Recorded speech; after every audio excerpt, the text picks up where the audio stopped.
इंदौर। आप देख रहे हैं अभय न्यूज का 7 अप्रैल गुरुवार का बुलेटिन। मैं हूं आपके साथ आकांक्षा बिवाल। आइए देखते हैं शहर की खास गतिविधियां।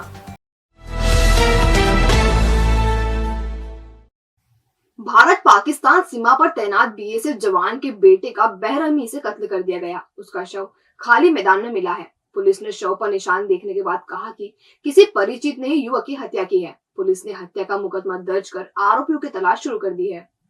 दरअसल मामला एरोड्रम थाना क्षेत्र का है। यहाँ उमंग कॉलोनी में रहने वाले अजय शर्मा का शव तिरुपति टाउनशिप के पास स्थित खाली मैदान में मिला। पुलिस ने शव की पहचान अजय पिता राम अवतार शर्मा के रूप में की है। उसके चेहरे पर जख्म के निशान मिले हैं और पास ही खून से सनी हुई ईंट भी मिली है। पुलिस ने आशंका जताई है कि अजय की हत्या ईंट मारकर की गई है। उसके पिता राम अवतार शर्मा बीएसएफ में हैं और इस वक्त भारत पाक सीमा पर तैनात हैं। बेटे की मौत की सूचना परिजनों ने उन्हें भेजी है। हत्या का मामला दर्ज करने के बाद पुलिस अब ये पता लगा रही है कि अजय की किसी से रंजिश, लेन देन या कोई और विवाद था। फिलहाल परिजनों के गमगीन होने से ज्यादा पूछताछ नहीं हो सकी, लेकिन पुलिस इन्हीं सब बिंदुओं के आधार पर जांच कर रही है। दरअसल यह घटनाक्रम थाना एरोड्रम क्षेत्र का है, जहां तिरुपति टाउनशिप के पास स्थित एक खाली मैदान में एक लगभग 27-28 वर्षीय युवक का शव प्राप्त हुआ है। यह सूचना पुलिस को प्राप्त हुई। मौके पर पहुंचकर जो एग्जामिन किया गया और जो अभी तक जानकारी मिली है उसके अनुसार उमंग कॉलोनी क्षेत्र का रहने वाला यह अजय शर्मा नामक युवक है, जो कि अपने घर से कल रात्रि लगभग 8:30 पौने 9 बजे निकला था। मृतक के चेहरे पर चोटें हैं। जो वहीं पास पड़ी एक ईंट में भी उस तरह के ब्लड के चिन्ह पाए गए हैं, जिससे ऐसा लगता है कि उसे ईंट से उसके ऊपर किसी के द्वारा प्रहार करके उसकी मृत्यु कारित की गई है। शादी का झांसा देकर एक युवक ने नाबालिग से शारीरिक संबंध बनाए। उसने एक बच्ची को जन्म दिया और जब दूसरी बार वह गर्भवती हुई तो युवक उसे छोड़कर भाग निकला। पीड़ित परिवार ने थाने पर शिकायत की है।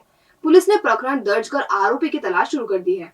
मामला आजाद नगर थाना क्षेत्र का है। मूसाखेड़ी में रहने वाली 16 वर्षीय पीड़िता ने शिकायत दर्ज कराई कि घर के पास में मौजूद होटल में 19 वर्षीय युवक अर्जुन काम करता था। उसकी अर्जुन से 2 साल पहले अच्छी दोस्ती हो गई थी। अर्जुन ने नाबालिग के सामने शादी का प्रस्ताव रखा और झांसा देकर उससे शारीरिक संबंध बनाता रहा। नाबालिग जब गर्भवती हुई तो परिजनों को जानकारी लगी। इस बीच गर्भवती नाबालिग ने बच्चे को जन्म भी दे दिया। इसके बाद भी अर्जुन उससे शादी करने का कहकर संबंध बनाता रहा। जब वह दूसरी बार प्रेग्नेंट हुई तो अर्जुन अचानक एक दिन गायब हो गया। इसके बाद परिजन पुलिस के पास पहुंचे और पूरी घटना बताई। पीड़ित की शिकायत पर पुलिस ने अर्जुन के खिलाफ दुष्कर्म सहित अन्य धाराओं में प्रकरण दर्ज कर लिया है। एक नाबालिग बालिका है जिससे करीब 2 वर्ष पहले एक व्यक्ति मिला मूसाखेड़ी में और इससे दोस्ती हुई उसकी। उसने झांसा दिया शादी का, उसको बोला शादी करेंगे और उसको साथ रख लिया और जबरन शारीरिक संबंध बनाए उससे। एक बच्चा पैदा हुआ और एक और हुआ, लेकिन उसने अबॉर्शन करा दिया। प्रेग्नेंट हुई वो और उसके बाद वो भाग गया। लड़की की उम्र अभी भी 16 साल करीब है। तो चूँकि लड़की नाबालिग थी, उसकी सहमति का कोई मतलब नहीं था और इसने शादी का बोला, शादी भी नहीं की और नाबालिग होते हुए जबरन दुष्कर्म किया, जिस पर 376 पॉक्सो एक्ट का मामला पंजीबद्ध किया गया है। ये इदरीस नगर में रहते थे पहले, पास के बड़वा के रहने वाले हैं। आरोपी अभी फरार है, तलाश की जा रही है। शीघ्र गिरफ्तारी करके वैधानिक कार्रवाई की जाएगी। पहले दोस्ती, फिर प्यार, उसके बाद शादी की मंजिल में नाकाम होने पर युवक ने अपनी ही प्रेमिका को बदनाम कर दिया। ये कहानी रील नहीं बल्कि रियल है। मामला भंवरकुआं थाना क्षेत्र का है। पीड़िता की शिकायत पर आईटी एक्ट के तहत पुलिस ने प्रकरण दर्ज कर लिया है। भंवरकुआं थाना क्षेत्र के त्रिवेणी नगर में रहने वाली पीड़ित युवती ने पुलिस को बताया कि कुछ साल पहले फेसबुक पर बड़नगर के रहने वाले कृष्णपाल से उसकी दोस्ती हुई थी। इसके बाद दोनों ने नंबर एक्सचेंज किए। व्हाट्सएप पर चैटिंग के दौरान दोनों की दोस्ती गहरी होती चली गई। इसके बाद प्यार हो गया। इस दौरान कृष्णपाल ने शादी का प्रस्ताव रखा तो युवती के परिजनों ने ठुकरा दिया। इससे तिलमिलाए कृष्णपाल ने युवती के फोटो एडिट किए और उसे बदनाम करने के लिए परिचितों को टैग कर सोशल मीडिया पर अपलोड कर दिए। इसका पता चलते ही युवती ने उसके खिलाफ एफआईआर दर्ज कराई। आरोपी अभी फरार है। कृष्णपाल पिता मोहनलाल, जो कि बड़नगर तहसील पाट्याखेड़ी का निवासी है उज्जैन में, उसके विरुद्ध इन धाराओं के तहत मुकदमा कायम हुआ है। जब संबंध से मना किया तो हर्ट होकर कृष्णपाल ने जो पीड़िता है उसके फोटो, खुद के फोटो के साथ जोड़कर फेसबुक पे उसके रिश्तेदारों को टैग करके डालना स्टार्ट कर। इंदौर 5 बार नंबर 1 क्यों बना है, इसकी बारीकी आप इस वीडियो में देख सकते हैं। वीडियो में पूर्व मंत्री और भाजपा महासचिव कैलाश विजयवर्गीय गाड़ी रुकवा कर एक पर्यटक द्वारा फेंकी गई बोतल उठा रहे हैं। इसका वीडियो भी एक राहगीर ने बनाया है। दरअसल भाजपा महासचिव कैलाश विजयवर्गीय MR10 से गुजर रहे थे। उनके सामने एक पर्यटक ने कार से बोतल सीधे सड़क पर दे मारी। यह देखकर विजयवर्गीय ने अपने ड्राइवर से कहा कि वह पर्यटक की कार को ओवरटेक करे। उनके ड्राइवर ने ओवरटेक पर्यटक की कार रुकवाई और फिर उनका गनमैन कार चालक के पास पहुंचा और पूर्व मंत्री का परिचय दिया। कैलाश विजयवर्गीय ने पर्यटक से उनके द्वारा फेंकी गई बोतल को उठाकर लाने को कहा। उसके बाद ही उसे वहां से जाने दिया। पर्यटक करीब 500 मीटर पीछे जाकर बोतल उठाकर लाया। तब तक विजयवर्गीय उसकी कार के पास खड़े रहे। 1 मिनट के इस घटनाक्रम का वीडियो भी बनाया गया। यह सोशल मीडिया पर वायरल हो रहा है। भोपाल से पकड़े गए जेएमबी आतंकियों के मामले में जांच एनआईए करेगी। एनआईए का पत्र आ चुका है। यह जानकारी प्रदेश के गृह मंत्री डॉक्टर नरोत्तम मिश्रा ने रविंद्र नाट्य गृह में मुख्यमंत्री बिजली बिल राहत योजना के सर्टिफिकेट वितरण कार्यक्रम में पत्रकारों से चर्चा करते हुए दी है। उन्होंने कहा, कांग्रेस को बिजली और किसान पर बोलने का हक नहीं है।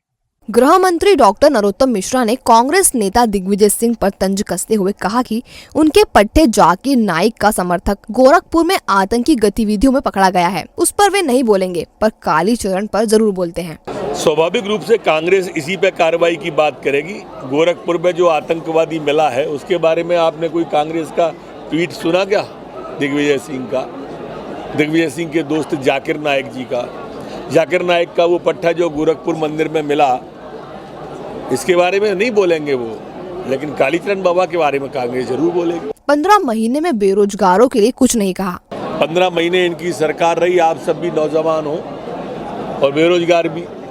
4,000 से 15 महीने में 60,000 रुपये आप में से किसी के आए क्या? वे यही नहीं रुके। उन्होंने पूर्व सीएम कमलनाथ पर तंज कसते हुए कहा कि संन्यास की उम्र में सहरा बांध दिया है। इस पर पास बैठे मंत्री तुलसी सिलावट खिलखिलाकर हंस पड़े। मैंने कहा था कि संन्यास की उम्र में सहरा बांध दिया। अब वो 23 में 77 के हो जाएंगे, लेकिन उनका आंतरिक मामला है, वो जाने। उन्होंने भोपाल विधायक आरिफ मसूद को आत्मचिंतन करने की सलाह दी।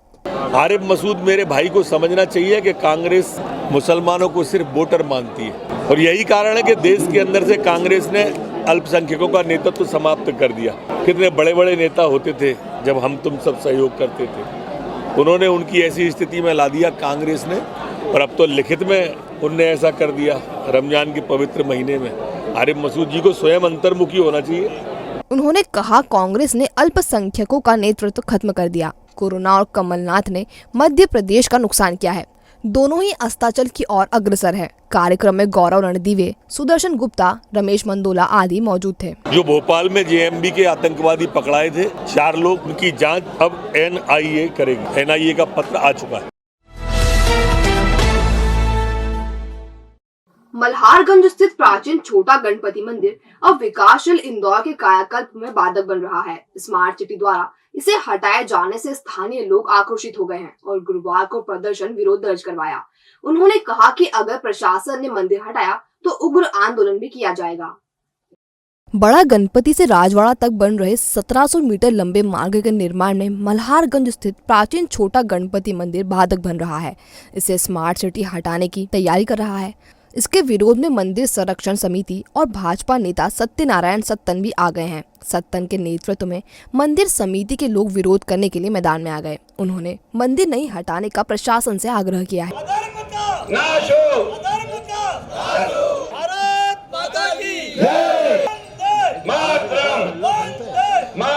इसके यशस्वी प्रधानमंत्री, सुप्रीम कोर्ट, उत्तर प्रदेश के मुख्यमंत्री मंदिर निर्माण की चर्चा करते हैं। हम राम मंदिर बनाने जा रहे हैं और दूसरी तरफ हिंदू समाज को खंडित करने का षड्यंत्र चल रहा है।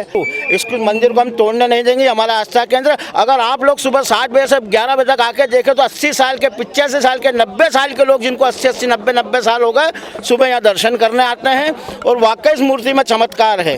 देश के दूर दूर से लोग छोटा गणपति का दर्शन करने आते हैं। खजराना गणेश मंदिर के गर्भगृह से दर्शन को लेकर अब मांग उठना शुरू हो गई है, जिस पर अधिकारी सामूहिक रूप से चर्चा कर कोई निर्णय लेने की बात कर रहे हैं।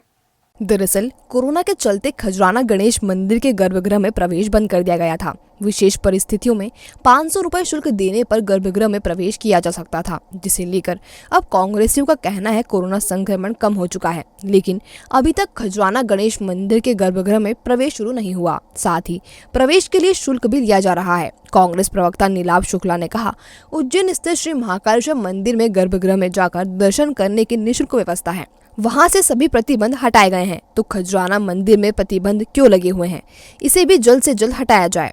कलेक्टर मनीष सिंह ने कहा, चूंकि कोरोना कम हो चुका है, ऐसे में प्रतिबंध को हटाने को लेकर संबंधित अधिकारियों से चर्चा की जाएगी। पूरे प्रदेश में कोरोना को लेकर सही प्रतिबंध समाप्त किए हैं। लगभग सभी मंदिरों के गर्भगृह दर्शनार्थियों के लिए खोल दिए। उज्जैन के महाकाल मंदिर में भी गर्भगृह में दर्शन करने दर्शनार्थी जा रहे हैं, लेकिन विश्व प्रसिद्ध खजाना का मंदिर, जो कि मालवा, इंदौर के लोगों का आस्था का प्रतीक है, लगभग 2.5 वर्षों से गर्भगृह में प्रवेश प्रतिबंधित है और सभागृह में भी जाने के लिए एक भारी शुल्क लिया जा रहा है। लोगों की आस्था का केंद्र खजाना गणेश मंदिर, लोग चाहते हैं गर्भगृह में जाएं, दर्शन पूजन करें। अब चूंकि कोरोना के प्रतिबंध समाप्त हो चुके, तो अब गर्भगृह को दर्शनार्थियों के लिए खोल देना चाहिए तथा और जो शुल्क लिया जा रहा है उसे तत्काल बंद कर देना चाहिए। गर्भगृह में करने में कोई हर्जा नहीं है, उसको और विचार कर लेंगे। मैं कमिश्नर नगर निगम जो प्रशासक है उससे चर्चा कर लूँगा और जो भी श्रद्धालुओं की जो भावना होगी उसी के अनुरूप हम लोग काम करेंगे कि भगवान सभी लोगों के लिए है और जो भी श्रद्धालुओं की भावना होगी और व्यवस्था को दोनों को बैलेंस करते हुए जो भी बेहतर निर्णय होगा श्रद्धालुओं पक्ष में उसको करेंगे। सोचा कि बोलो। गुरुवार को शहर में बौद्धिक दिव्यांगों ने जॉगिंग करके विश्व रिकॉर्ड बनाया। इस अवसर पर कृषि मंत्री कमल पटेल, कलेक्टर मनीष सिंह आदि मौजूद थे। Guinness book of world record में से दर्ज किया जाएगा। अभय प्रसाद में स्पेशल ओलंपिक के तहत बौद्धिक दिव्यांगों ने जॉगिंग में विश्व रिकॉर्ड कायम किया है। कार्यक्रम में सामाजिक न्याय मंत्री प्रेम सिंह पटेल व कृषि मंत्री कमल पटेल ने शिरकत की। मंत्री पटेल ने कहा, जल्द ही स्पेशल बच्चों का स्टेडियम तैयार करवाया जाएगा। और हमारे जिलाध्यक्ष जी ने ये मांग रखी थी कि इंदौर में इन बच्चों के लिए, जैसे बाकी बच्चों के लिए स्टेडियम, ये इनके अलग से एक इंडोर स्टेडियम हो और बाकी इनको खेल के लिए अच्छे अवसर दिए जाएं, तो उसके लिए हम दोनों मंत्रियों ने घोषणा की है। माननीय मुख्यमंत्री शिवराज जी के नेतृत्व में हम इंदौर में इसकी शुरुआत करेंगे और यहाँ इंडोर स्टेडियम और खेल सुविधाएं, सारी सुविधाएं जो इनको चाहिए वो उपलब्ध कराएंगे। देखो, हम सब मिलकर आगे बढ़ाने के लिए सरकार से जो भी सहयोग होगा वो हम सहयोग करेंगे और मध्य प्रदेश देश में हमारा बच्चों का नाम रोशन हो। हम जो मांगेंगे जिस प्रकार से बच्चों को ले जाने के लिए व्यवस्था होगी वो व्यवस्था पूरी करेंगे। कलेक्टर मनीष सिंह के आग्रह पर भरोसा दिलवाया कि वे दिव्यांगों के खेलों के लिए इंदौर में स्टेडियम सहित सभी प्रकार की सुविधाओं को लेकर मुख्यमंत्री से बात करेंगे।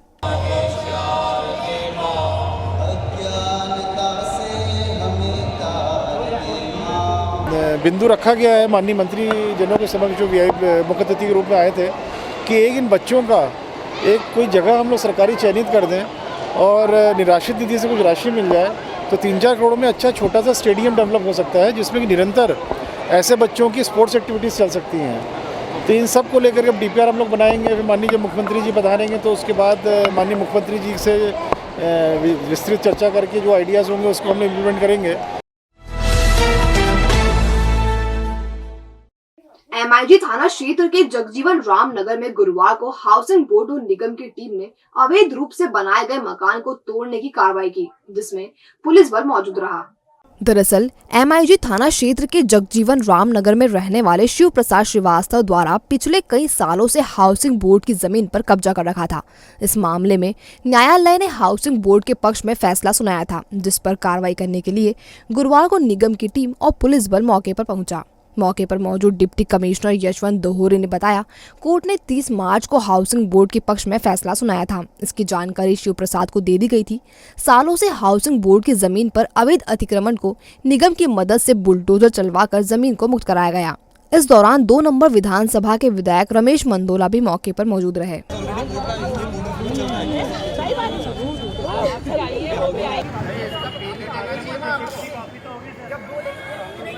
हाँ, मुझे पता नहीं, मैं तभी इधर से जा रहा था, इन्होंने रोका, इन्होंने अपने कागज़ दिखाए और इनका कहना है कि इनके पास हाई कोर्ट का स्टे है। तब हाई कोर्ट का स्टे है तो उसके बाद उनको देखना चाहिए और उसके बाद कार्रवाई करना चाहिए, बस इतना ही निवेदन है।